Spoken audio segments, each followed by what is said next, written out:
And as you can see, we are joined by our brother, the principal, co-principal. And if you continue, we'll probably ask that you just discontinue. JB Muturi has joined us. We have also Senator Shakila, Secretary General of Wiper Patriotic Front. We have Wakili Njiru, Senator Dan Manzo, who's actually Deputy Secretary General. And we have Deputy Chair there, Ann Kanyi, and Treasurer Gideon Mulungi, Mheshimiwa. We are deeply concerned that the National Treasury has proceeded to complete the sale of the government's 15% stake in Safaricom PLC to Vodacom, while our substantive constitutional petition remains pending before the High Court. This transaction has been closed under a cloud of unresolved constitutional questions. The High Court had, on 2 separate occasions, found sufficient basis to issue conservatory orders stopping the sale until the constitutional petition was heard and determined. That petition has already been heard, and the High Court is expected to pronounce itself within the next 2 weeks. So one would wonder why rush the conclusion of the sale when in 2 weeks the High Court will be issuing their ruling.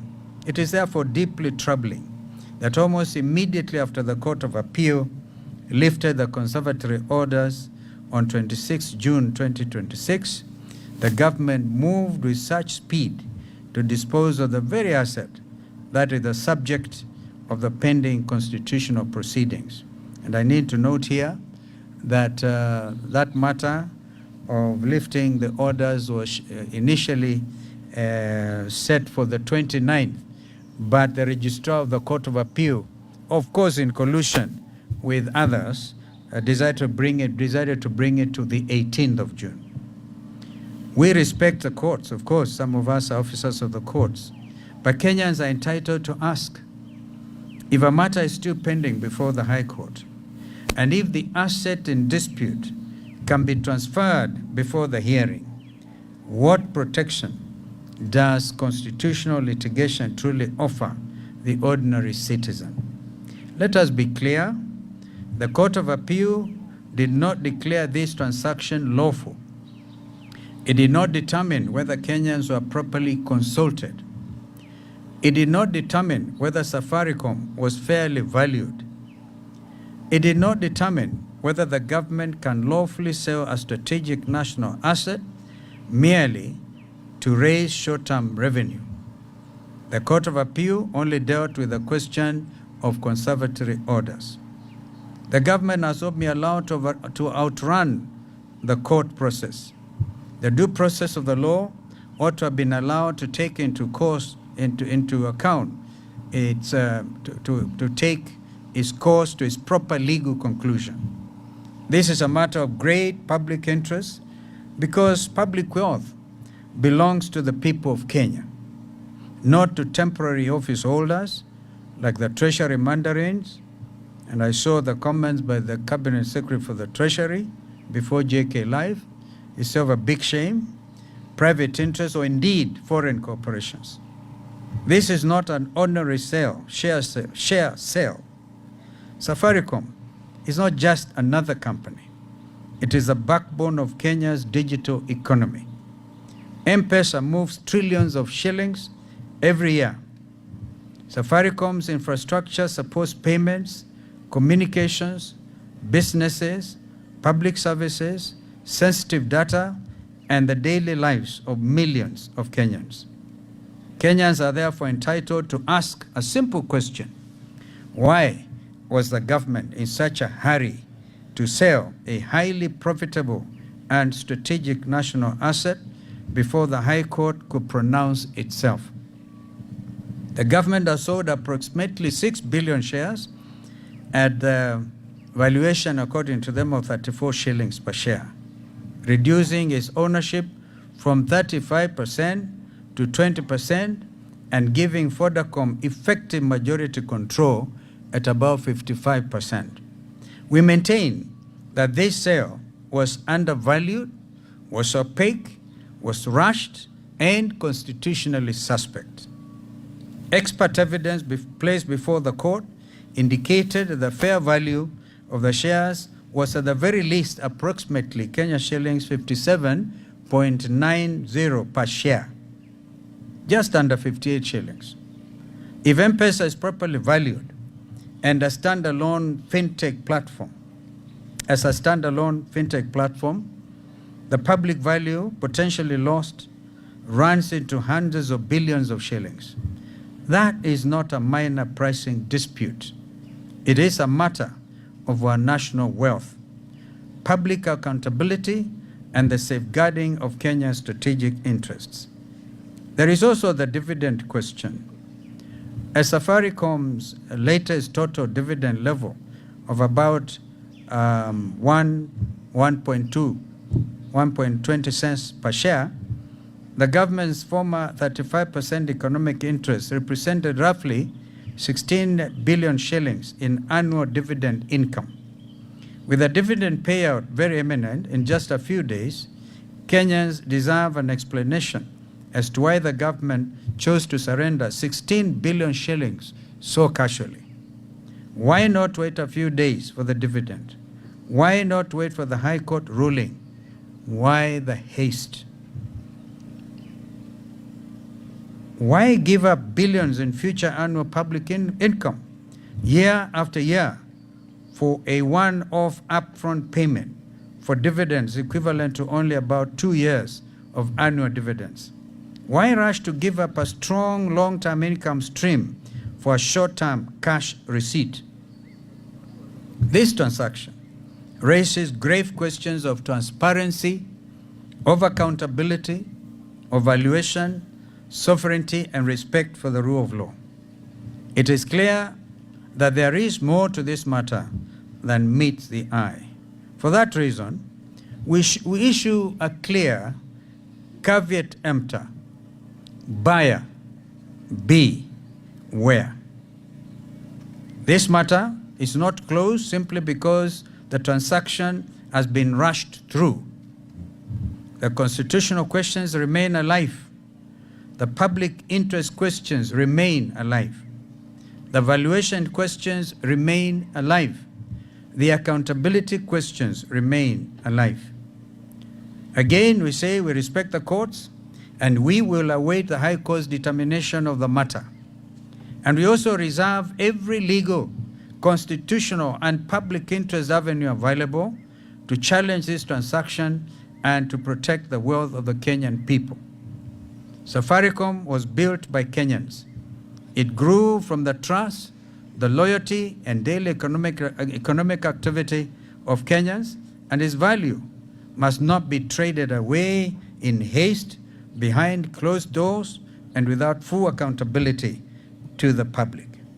Indeed, Kenyans have distinguished themselves internationally as the innovators of the famous M-Pesa platform. Aside from this Safaricom issue, which amounts to economic abduction,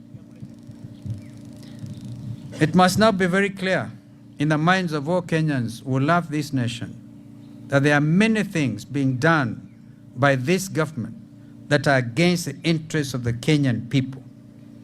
The levels of impunity, conflict of interest, and outright theft in this government have reached an acceptable level, and it is simply abhorrent. I'm calling on all Kenyans who love this country to unite. Continue to register as voters if you are not already done so, and ensure that in August next year, precisely on the 10th, because this date is written in our Constitution, we send a very clear message to economic abductor number 1 and chief, William Ruto, that a government lacking in accountability and focused on theft, corruption, and conflict of interest cannot be tolerated by the people of Kenya. God bless Kenya. Zote tukomboe Kenya. If there's any question, I think I can quickly take it. Yeah, I think that the petitioner here, Bwana Tony Gachoka, By the way, he's not the only one. There was 2 other petitioners who were so roughed up by, by the appeal court judges that I think they have taken a different approach to it. Please. Yes. I'll be very, very brief. Our message to President William Ruto, he knows this team of Kalonzo Musyoka and Tony Gashoka very well, because we met for battle at the High Court before on Jomo Kenyatta International Airport over Andani. And we obtained mandatory conservative orders that stopped the sale of Jomo Kenyatta to Andani. Now the government is redrawing or re-strategizing how to deal with JKIA because we took them to court and we did not let it go until William Ruto had to issue a statement denouncing Andani and getting Andani out of Kenya. So we are telling William Ruto today on the Safaricom matter, we await the ruling of the court, High Court, which will be delivered on 17th of August, 2026. And after that ruling is given, we are going to take that matter all the way up to the Supreme Court and to the general election of 2027, where whatever happens in that general election, any of these people in the High Court or in the Court of Appeal who go against the people of Kenya, remember there can be a radical surgery of the judiciary. Remember that the new government coming can reverse all these evils and this economic sabotage. So I want to thank His Excellency Kalonzo Musyoka for being very steadfast on this matter. Asante. Thank you. Any questions? Or maybe JB, you want to add something? I may just wish to... You can also take the questions because the matter is legal. I may just wish to add my voice to what His Excellency Dr. Stephen Kalonzo Musyoka said about this sale, and hope that in as much as we respect the judiciary, the judges of the High Courts who assist of this matter will not get swayed by this rushed decision by this corrupt regime of William Ruto. But also ask the question, a matter as momentous as the sale of 6 billion shares, publicly held shares by the government, where was or is the competition authority? What are they doing? We need to hear them. We need to hear their voice on a matter as serious as this. And one, as has been said, and it has been explained, buyer, Vodacom, buyer, beware. There are other international mechanisms of settling disputes relating to investments in transnational or international investment disputes. And therefore, this is not a matter that anybody, including William Ruto, should take lightly. I thank you. Thank you so much. Any questions? Of course, Tony, when you talked about going all the way to the Supreme Court, you're assuming the ruling will against you. It may not. I have every confidence in the 3 judges hearing this matter, and they'll be delivering their ruling on the 17th of August. So I think we need to end there. There'll be no question. Yes, sir. Emmanuel Toh, yes, sir.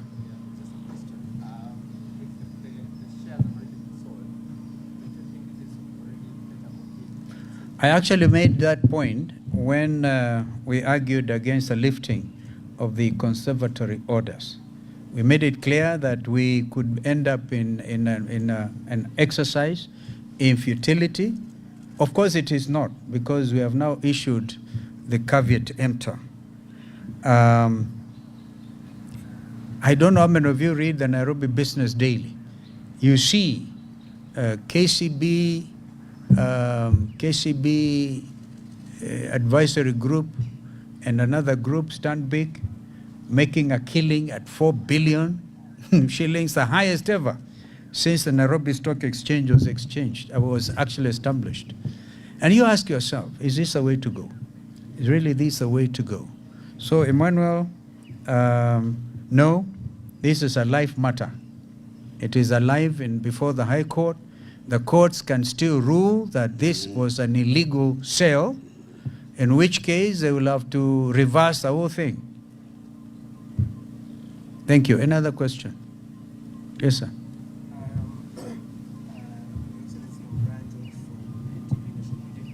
Brian, poleni sana, tunaona mnavamiwa kila mahali.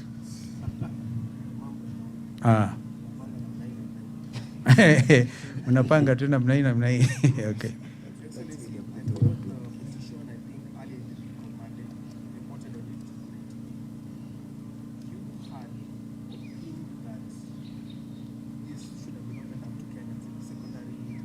Indeed. Indeed. However, in capital markets law, it requires that if that should be opened up, then it should be done through what is called a rights issue. Yeah. How exactly did you envision the secondary IPO going, considering that the shares are still actively traded in the NSE and Kenyans can buy? So that, say that again, considering? I'm saying, considering that the shares are still actively trading in the NSE. Yeah. Safaricom counter is active. So, Very active. how did you envision this? Very active. In fact, have you noticed that another 12 million, I think in addition to the 204 billion, there was another 12 million because it's an active thing.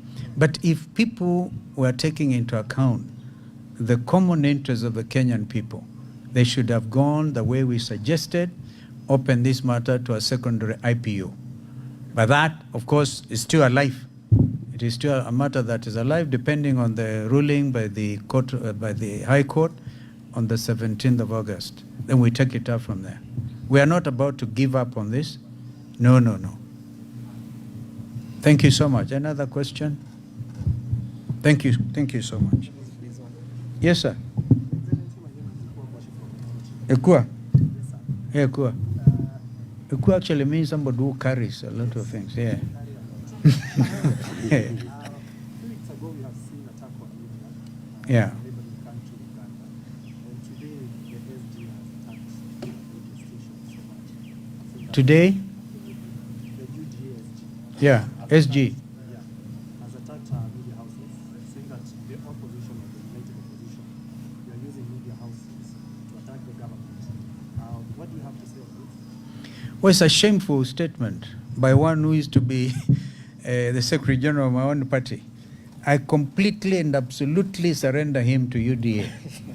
All right? Because that's why he cannot be. Remember the other day he attacked a whole community and nothing, no action was taken. I think every day they have him as the SG.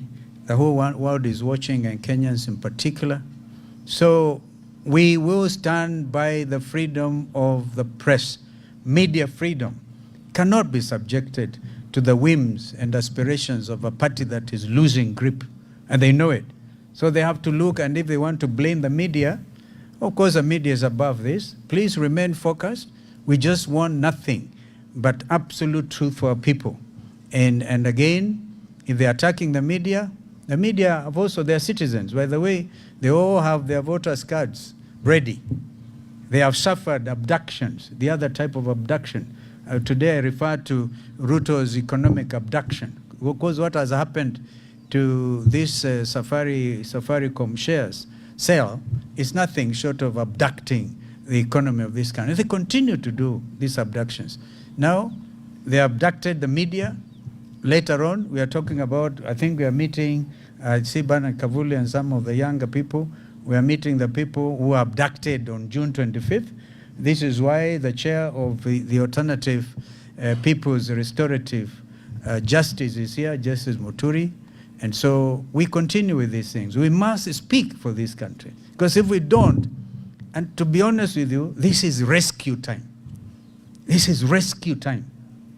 How else can you get rid of people like that offensive SG of UDA? Of course, he speaks the mind of his boss. And so, Kenyans, beware. As opposition, are you funding the media houses to blame your country? How? How? You are here, Ikua. I've just asked your name to confirm. When did I last have coffee with you? I can't remember. Never. Never. So, no. And I think, as I say, the media have every right to socialize with every political formation, report accurately, And if they don't report accurately, you can challenge that. But to come up against the whole media and accuse them of working for the opposition is blatantly a lie. So we don't fund. But I think the media people fund themselves to throw them out. I think that's what is going to happen. Everybody will remove, will take out whatever they are able to do, pay each other, and build an army that is going to rescue this country, that is going to liberate this country. Ni wakati wa ukombozi. Thank you so much.